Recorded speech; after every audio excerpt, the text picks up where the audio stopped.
Hi, my name is Terry. My girlfriend's been working at a fast food restaurant for the past 9 years, but what she really wants to do is become an elementary school teacher. That's her dream. So every day I'm going to be coming on here and telling you guys stories about things that I think are cool or interesting, and then I'm going to teach you a little bit of Spanish until I can earn enough money to send my girl to teaching school or until she finds out about this channel. So, if you're just joining us, we are continuing with our third and final part of our series on Steve Jobs, his life and his legacy. We're starting where he's just been rehired as the head of Apple after having been forced out years earlier. In 2003, he learned that he had pancreatic cancer.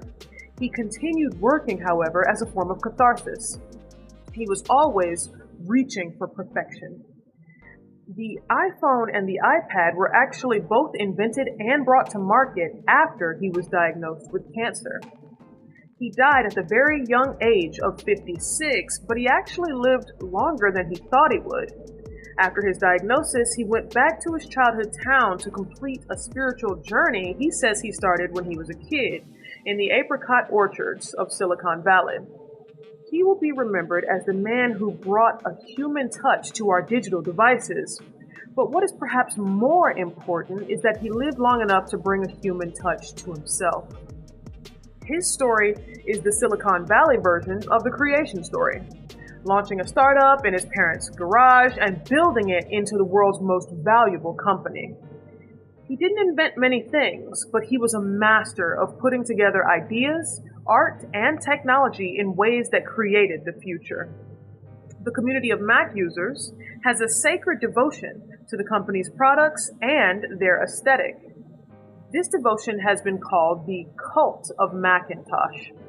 Throngs of his most loyal followers have almost turned Steve Jobs into a god. He's portrayed as not only a savior of a corporate brand, but also as a creative legend. He would always say, customers don't know what they want until we show them. He understood himself as building upon everything that came before him, but making an undeniable contribution to it in the process. He says it's a wonderful, ecstatic feeling to create something that puts it back into the pool of human experience and knowledge. For him, the satisfaction came from progress and moving technology and the human race forward. So, the Spanish I'm going to be teaching you today is Quiero ser mejor que perfecta. Quiero ser mejor que perfecta. And what that means is, I want to be better than perfect. If you like this video or you learned something new, drop a like down below. If you have a specific topic that you'd like to see me cover, drop me a comment. And if you'd like to support this work that I do, there'll be a link to the Cashapp in the description box below. We'll see you next time.